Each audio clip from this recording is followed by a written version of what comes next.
మన దీపావళి అయిపోయిన తర్వాత జంట నగరాల యొక్క కుటుంబాలు, గ్రేటర్ హైదరాబాద్ కుటుంబాలు, తెలంగాణలో ఉన్నటువంటి కుటుంబాలు ఈ యొక్క స్వర్ణ దేవాలయం యొక్క ప్రాంగణంలో సమావేశమై ఆ దీపావళి యొక్క పండుగ జరుపుకుంటున్నందుకు నేను మీ అందరికీ హృదయపూర్వకమైనటువంటి శుభాకాంక్షలు తెలియజేస్తా ఉన్నాను. అలాగే సభా అధ్యక్షుడు ఎగ్గ మల్లేష్ గారు, బీర్ల ఐలయ్య గారు ఎమ్మెల్యే, అలాగే దేవర రాజేశ్వర్ గారు, మిగతా ట్రస్ట్ బోర్డు సభ్యులు, మిగతా అనేక మంది సీనియర్ నాయకులు, సోదర సోదరి మండలి, నేను ఎక్కువసేపు మాట్లాడను. ఎందుకంటే నాకు రాష్ట్రపతి కార్యక్రమం ఉంది 4:30కి. కాబట్టి నేను ఆ కార్యక్రమానికి వెళ్ళాలా. ఒకటే విషయం చెప్తున్నాను, చాలా సంతోషం కలిగింది. ఏంటంటే మన కుటుంబ సంఘంలో ఉన్నటువంటి గ్రామీణ ప్రాంతంలో ఉన్న వాళ్ళు ఒక ఆలేరులోనే ఈ గ్రామ పంచాయతీ ఎన్నికల్లో 12 మంది సర్పంచులు 20 మంది గెలిచారు ఆలేరులో. కాబట్టి ముందు వాళ్ళకు నా మనస్ఫూర్తిగా శుభాకాంక్షలు తెలియజేస్తున్నా, ధన్యవాదాలు తెలియజేస్తున్నా. మీరందరూ కూడా సపోర్ట్లు కొట్టి వాళ్ళకు ధన్యవాదాలు తెలియజేయాలి. అలాగే ఇప్పుడే మన ఎగ్గమల్లేష్ గారు చెప్పినారు, అంటే మన సమాజం నుంచి, మన కులం నుంచి ఒక 13 మంది ఆఫీసర్లుగా వచ్చి రాణించడం అంటే చాలా గొప్ప విషయమని ఇక్కడ వాళ్ళందరూ కూడా సన్మానించినటువంటి ఎగ్గ మల్లేష్ గారికి కుటుంబ సంఘం తరఫున, నా తరఫున హృదయపూర్వకమైనటువంటి శుభాకాంక్షలు తెలియజేస్తాను. వాళ్ళు చాలా పేద పరిస్థితుల నుంచి వచ్చినారు, సామాన్య కుటుంబాల నుంచి వచ్చినారు. అలాంటి వాళ్ళు ఒక ఉన్నతమైన స్థితి రావడం మనం చాలా గర్వించదగ్గ విషయం. కారణం ఏంటిది? విద్య, చదువు ఎంత చదివితే అంత గొప్పతనం వస్తుంది. కాబట్టి నేను కోరుతున్నాను, ప్రతి కుర్మ కులస్తుడు ఎంత బీదవాడైనా తమ పిల్లలను తప్పకుండా చదివించాలని నేను మనసారా మీ అందరితో విజ్ఞప్తి చేస్తూ ఉన్నాను. అందులో ఆడపిల్లలు బాగా చదువుతున్నారు, ఆడపిల్లలు ఇంకా బాగా ప్రోత్సహిస్తారు. అలాగే నేను కోరుకున్నది ఒకటే, ఈనాడు మన రాష్ట్రం మొత్తంలో తెలంగాణలో కుటుంబ సంఘం నుంచి గెలిచిన ఎమ్మెల్యే బీర్ల ఐలయ్య గారు ఒక్కరే ఉన్నారు.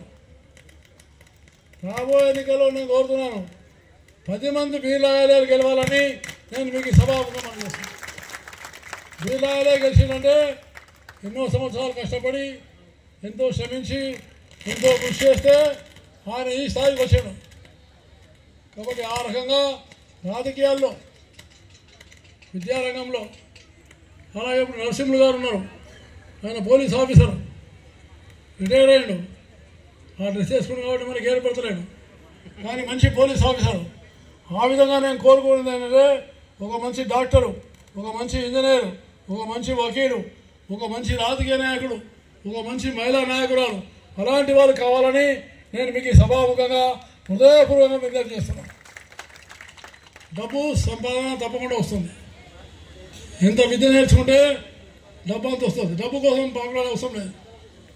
అయితే మన దేవుడు మనను దేవుడు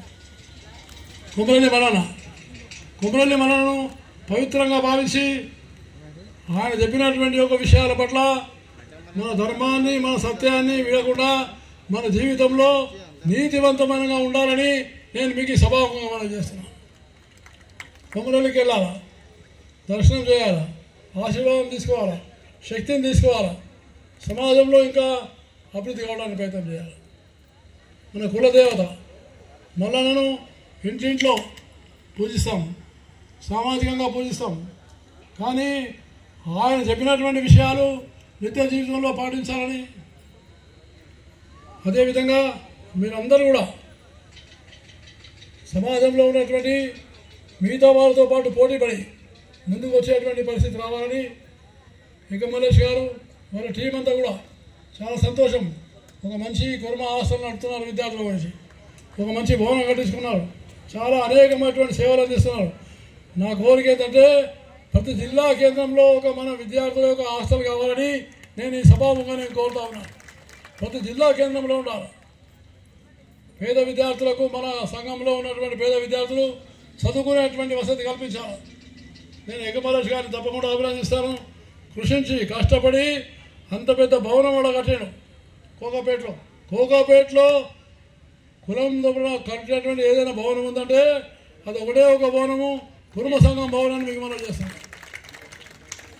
కాబట్టి ఆ రకంగా మనము ప్రతి జిల్లాలో మన యొక్క సంఘం యొక్క ఉన్నటువంటి ఒక హాస్టల్స్, విద్యాలయాలు, దేవాలయాలు ఇలాంటి వాటిని పెంపొందింపజేసుకొని మన జాతి ఇంకా అభివృద్ధి పదంలోకి వెళ్ళాలని, మహిళలు ఏ విధంగా ఉత్తీర్ణులై ముందుకు వచ్చారో, బి లయలే గారు ఏ విధంగా ఉత్తీర్ణులై ముందుకు కనపడో అలాంటి వాళ్ళు ఇంకా 100 మంది తయారు కావాలని మళ్ళీ ఒకసారి నేను హృదయపూర్వకంగా చెప్తూ, అప్పుడే నిజమైనటువంటి దీపావళి ఉత్సవం. ప్రతి సంవత్సరం కలుసుకోవడం చాలా సంతోషం. కుటుంబాలు కలవాలా, మన వాళ్ళందరూ కలుసుకోవాలా. ఎప్పుడు కూడా కలియుగంలో కలిసి ఉంటేనే సుఖం ఉంటుంది, కలిసి ఉంటేనే బలం ఉంటుంది. కాబట్టి అందరూ కూడా కలిసి ఉండాలా, కలిసిమెలిసి ఉండాలా, ఐకమత్యంగా ఉండాలా, భేదభావం ఉండదు.